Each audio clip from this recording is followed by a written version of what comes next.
lovely, Natalie Parker here. Thank you for taking the time to watch this video. I really wanted to share with you today a few principles that I've learned as I have pursued my career in being a full-time artist, and I've titled this video How I Failed My Way to Success.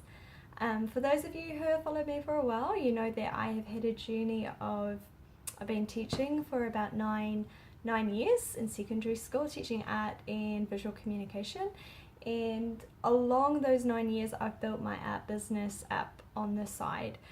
And this year, 2019, I've just recently moved to Melbourne with my husband, and I'm now a full-time artist. And while it may seem amazing at a young age to be living the full-time artist dream, it hasn't been a smooth path, and I like that saying that's going around at the moment, it's not all unicorns and rainbows, and it definitely isn't. And so I want to share with you some of the challenges and failures I've had in my journey, which has really only just begun, as a way to encourage you to carry on in your journey.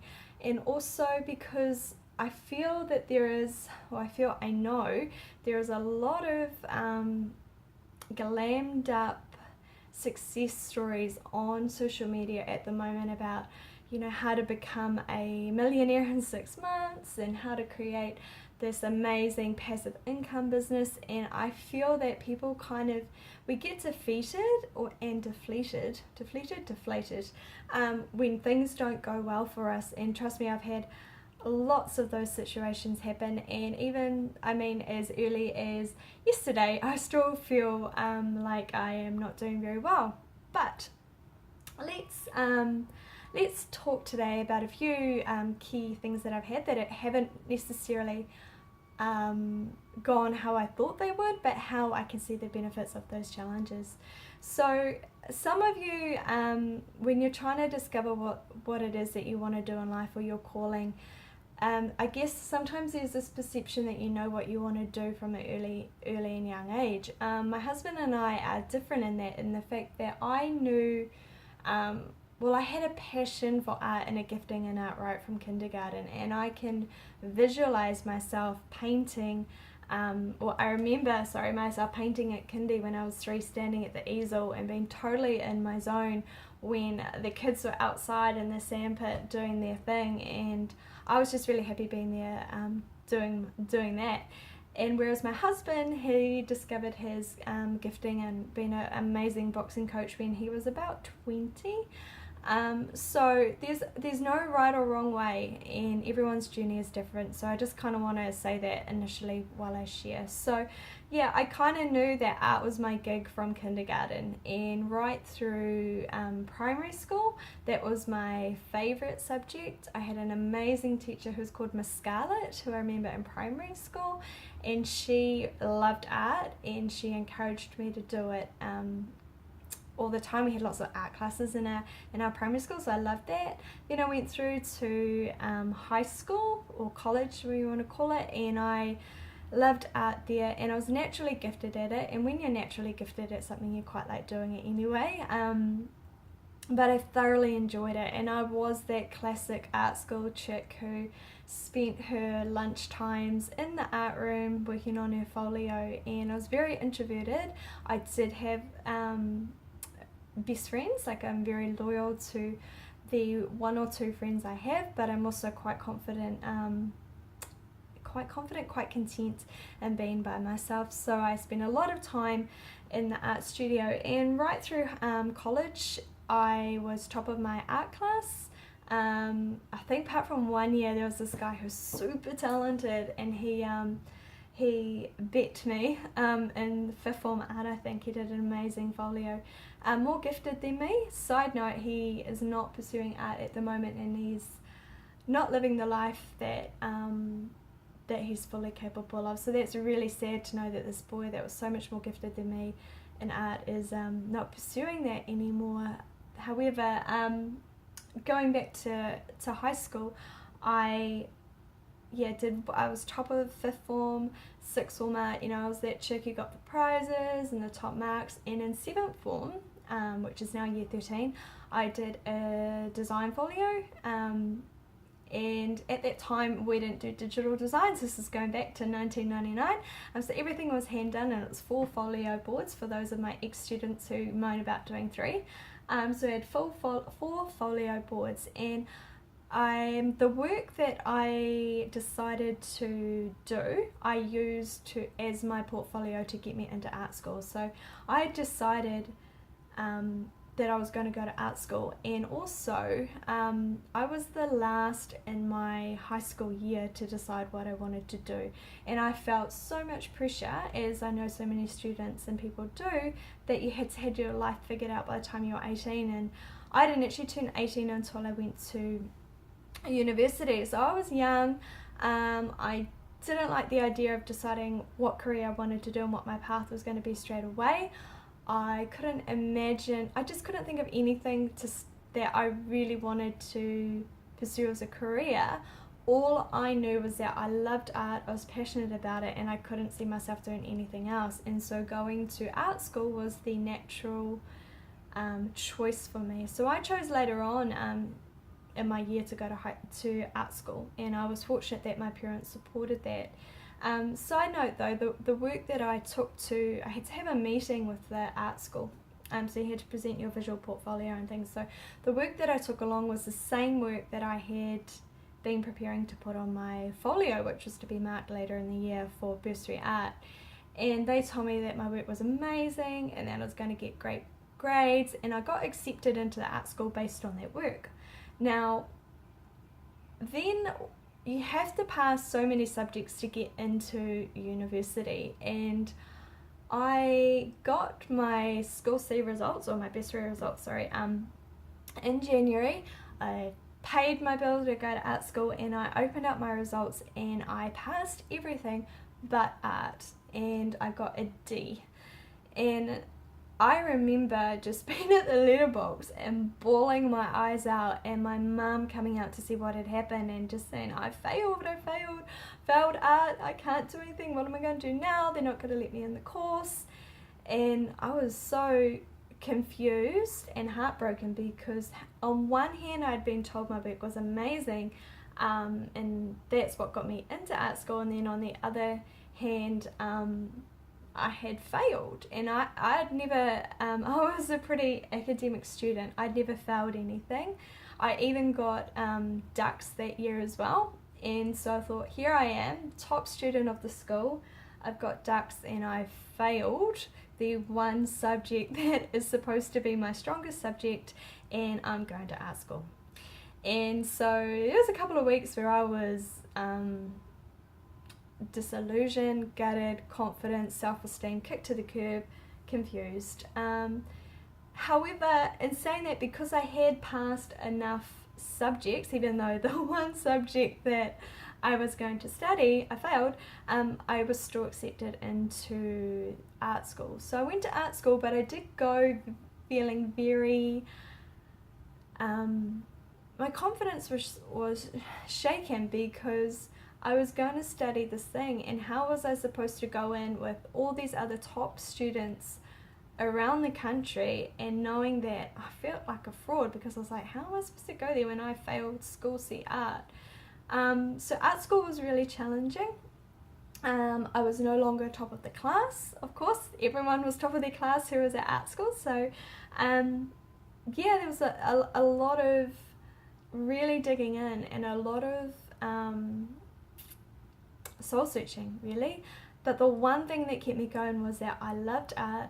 I knew I was gifted at it. I may not have been the most refined at it, but what I did have was a passion for it, a natural gift for it, and a strong work ethic to back it up. And you know, like, students would go out drinking and things, and I was, although granted at times that was me as well, I was also a very diligent, hardworking student. And so what I didn't always have in full-on gift, I made up for in hard work. And that whole saying, you know, that hard work beats talent when talent fails to work hard, is really true. So I went through art school. It was 4 years, and I loved painting. And when I took the painting elective in year 1, I didn't do very well at it, and I got really low grades in painting, and again that cut my self-esteem.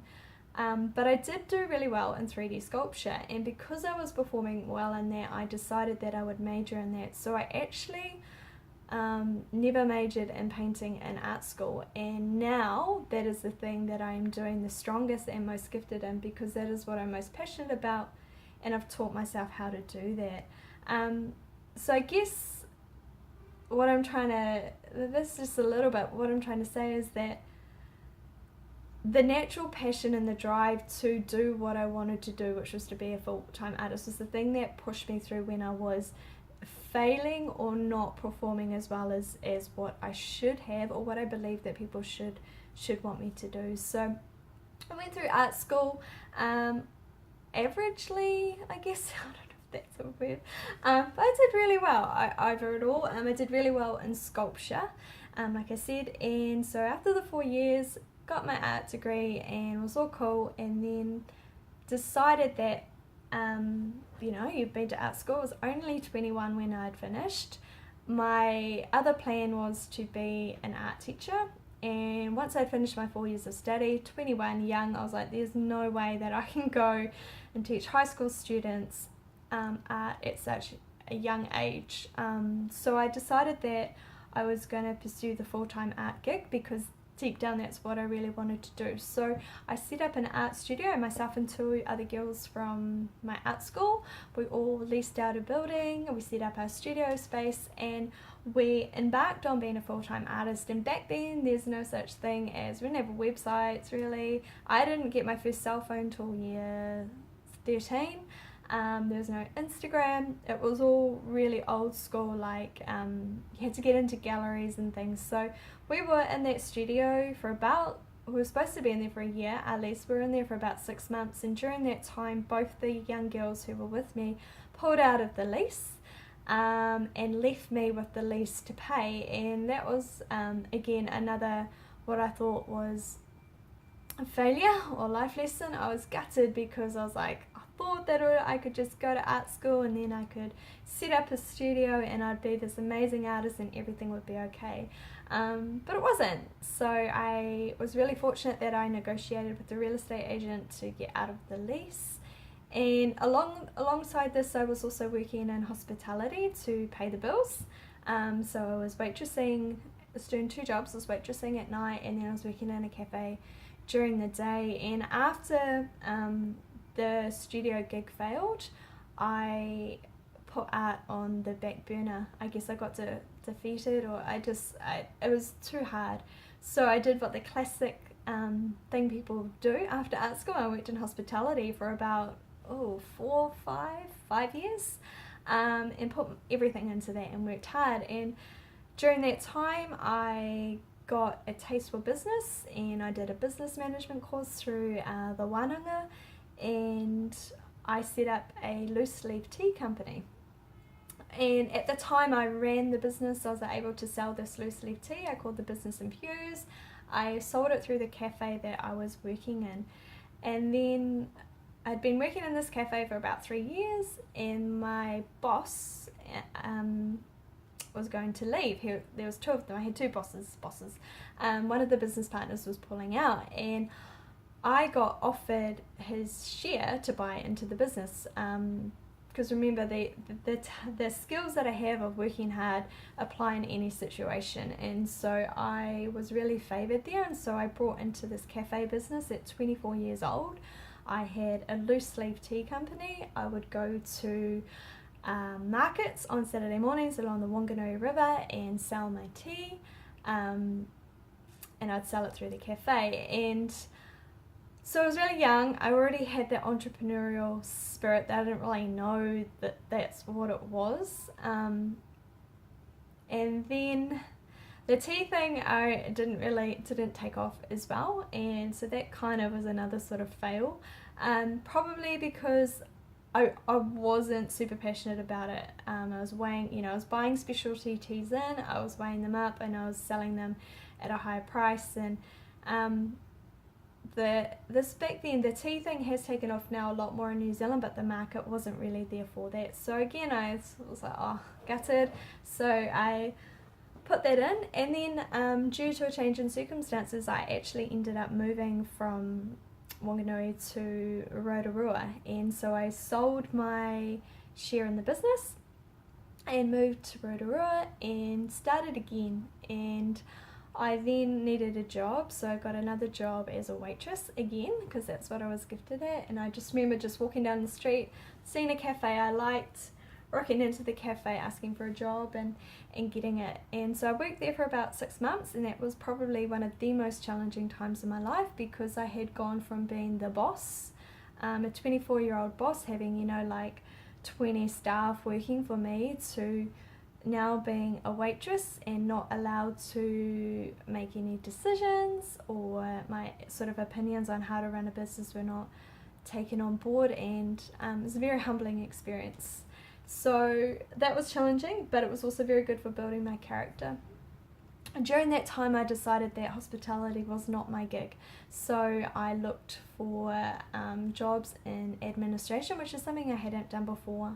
I wanted to get off my feet from being in hospital all the time and go work in an office. So I ended up getting a job working as a chiropractic assistant and a personal assistant for a chiropractic firm in Rotorua, and I worked there for about 2-3 years, and they were the best bosses that I had ever worked for.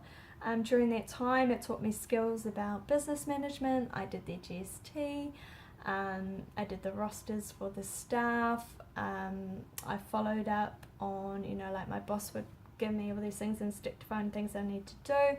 So I'd sort out meetings, haircuts, groceries, typing up, you know, referral letters for clients, so many different things. And I ended up even writing a full-on business manual on everything that happened in that business and documented everything, so that when people came in, our new staff, they could read this manual and take on their job and run with it. And so I guess what I'm trying to share is that there's been a whole lot of challenges and things that I've moved through in my life, but everything's built up the skills that I've needed to be for where I'm at. So in every different situation that I've been in life, even though it isn't necessarily my golden place or dream job, it's taught me valuable skills. And so after that, I was doing that for about 2 or 3 years, and then I kind of remember I had this magnolia tree outside the flat that I was living in, and during this time of being in hospital and at admin after art school and after the failed studio, I'm going to be an amazing artist attempt, I didn't paint or draw, and I pushed that to the side, but there was always this burning desire within me to paint or draw, but I pushed it away because it just seemed too hard, and I didn't want to be defeated again. I didn't want to feel like a failure. No one wants to feel like a failure. But there's this magnolia tree, and so I started at night times after my day job drawing these magnolias, and the gift that I had was still there, of course. It started to refine. I started to get really excited about it. I started painting because I loved painting, even though I wasn't trained in painting in art school. I wanted to do that. So then my friends were like, oh, that's really cool. And so I started doing gifts for some of my friends and things. And then one day I remember sitting in my flat eating my breakfast and being like, you need to be an art teacher. And I was like, what? But I knew that, you know, way back when I went to art school, I was going to do art school and teaching. And so I was like, yeah, I can't keep doing this admin thing. I was doing well. I'd kind of reached a max of how much I could earn. Though I was good at it, it wasn't really fulfilling me. So I resigned from my job, and then I did my teaching degree. And when I was doing my teaching degree, that's when my art gift really reignited and took off again, because I decided that I was going to, alongside my teaching, we had to do practicums in the school. So we had to go in and practice teaching and see what the program was like, I guess you want to call it. So I knew that I like to be authentic. I like to teach what I know. I don't like to teach what I know in head knowledge if I haven't experienced it. So I was like, I'm going to practice painting a year 13 or year 7, form 7 painting folio, so I can understand what my students go through, so I can teach them and not feel like a phony. So I painted a year 13 painting portfolio alongside my teaching degree, and that kicked off my painting, and since then, that was 9 coming on 10, that was 2009. Yeah, it was 2009 when I did my teaching degree, 10 years ago. Well, that kicked off the painting, and since then, I mean, if you look at some of the paintings, you'll be like, well, I was kind of like, oh, cringe, but the gift, the talent is there, and you know, some of those paintings are really bad. Lots of those paintings are really bad. Those of you who have been following my art journey for a while now have seen the seasons I've gone through in my art. I've started with painting, you know, at that time even though I was in not a very healthy relationship, I was painting abandoned buildings and crooked trees and pretty dark, depressive stuff, which kind of reflected how I was feeling at that particular time. And so I did that for a season, painted that, and then I moved back home to my parents after teaching to find a job and also to heal from a relationship that went sour. And during that time, I started painting tuis and different sort of birds and trees again. I started to bring in flowers. I started to heal, and it came through my work. And now, you know, and there's also people have commented since I met my husband now, who we've been married for 5 years, how my work has blossomed, and no pun intended, but since him, I'm a happier person, and who I am inside comes out in my work.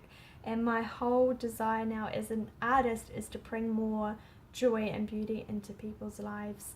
And so I failed a lot into getting just to that even point where I decided to be a teacher. So 9 years I've been teaching, apart from this year, and although that was I loved teaching because it was a paid job that gave me the ability to refine my gift. So, you know, I was practicing my gift, teaching it to my students, learning how to communicate my gift, learning how to do this now, having spoken for 9 years in front of teenagers, which are not an easy audience to speak in front of. I've learnt skills to be confident in front of the camera, and granted, I could talk for hours about all the failed teaching lessons I've had, but everything has made me stronger and pushed me to be more resilient and to learn the other way.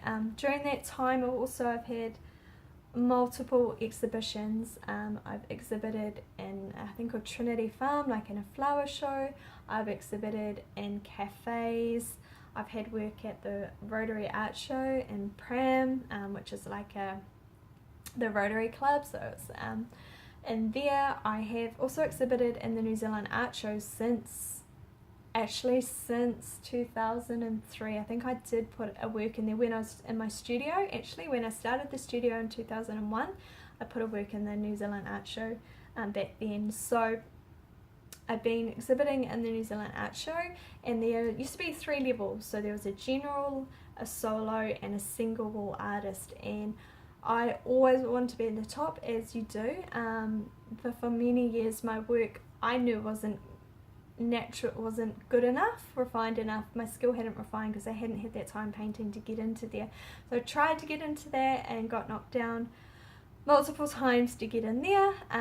Eventually progressed from a general to a solo panel, and then last year was the first year that I was accepted into being a single wall artist, which is where I have my own wall.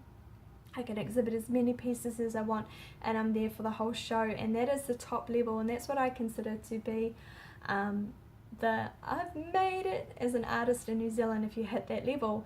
And so I was stoked to get into that level. I prepared a huge body of work last year for 6 months that I have prepared for that show. I had amazing feedback from you guys about how awesome my work was, and some of you knew last year I sent you an email about how that show did not go very well. I was there for 3 days and one night, and I sold nothing, absolutely nothing. And I had worked hard for 6 months on the show. I'd invested thousands of dollars. It is not cheap to rent a wall space in an expo. Also the time, and also all the canvases and paints and stuff that I put into and promotion things. So I actually, halfway through the show, I'd never felt so gutted. I remember coming home, I think the second day and the day after, and I was shaking physically because I couldn't understand why I hadn't sold anything. I knew my work was good. I had great feedback. It was the best that I had ever done. I put everything into it and nothing. And around me, people were selling their work, and I was trying to keep this really happy face, but I was just felt like someone had kicked me in the guts, really. Got so bad that on one day I couldn't go in, and so my lovely husband went in and stood by my work and did the stand for a morning, so I could just have a time off to refresh and things. So I sold nothing from that show, and it was embarrassing. But now looking back on it, there are things that I can learn from that failure. One is that my work was super bright and bold and lively and floral, and the work that was selling at the particular show was comfortable. It was not bold, it was quite neutral. There were lots of landscapes that sold. The market wasn't looking for wild stuff. They were looking for something that would just suit their furniture really nicely and not stand out in their house and just be soothing, I guess, hence all the landscapes and photographs and things that sold. So I had to realize that that particular market was not the market for my work.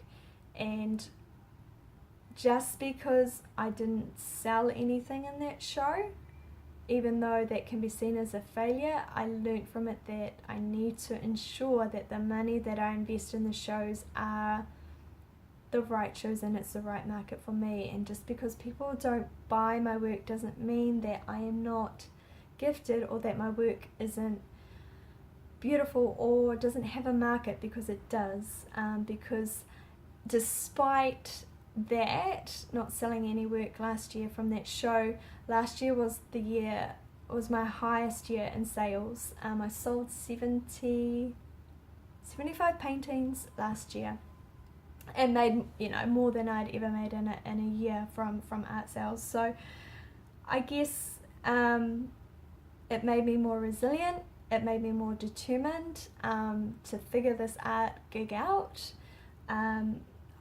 There have been more shows and things that I've exhibited where I haven't sold anything than where I have. But there's also, when I reflected on my sales from last year, I realized that most of the people were my original clients through my email newsletter database.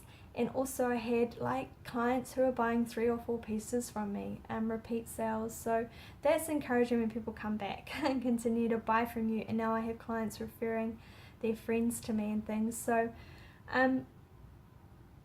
yeah, I guess I'm at the point now where, even though this has been 1 month, 2 months into the year where I've been a full-time artist, and it's not easy. I've had sales come through this month, but in January I didn't have any sales. So it kind of ebbs and flows, but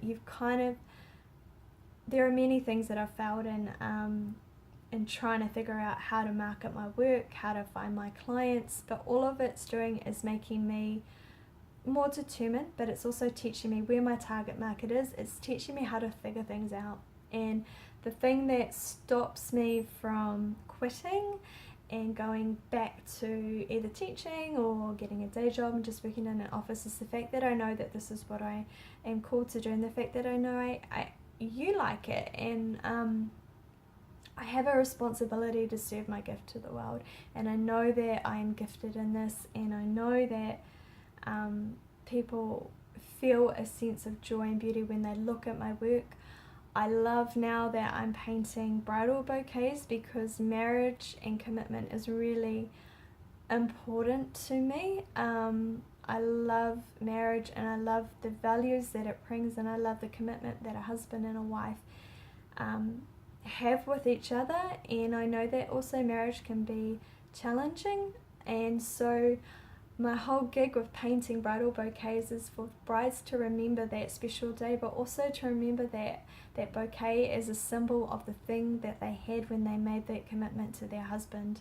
And because you will be tested, they will be tested on their vows, but love and commitment is so important. And so I have a responsibility to serve my gift. I have a responsibility to encourage people to stay faithful and committed in their marriage, and I have a responsibility to encourage and inspire people like yourself. And my journey is not perfect. I am going to continue to fail.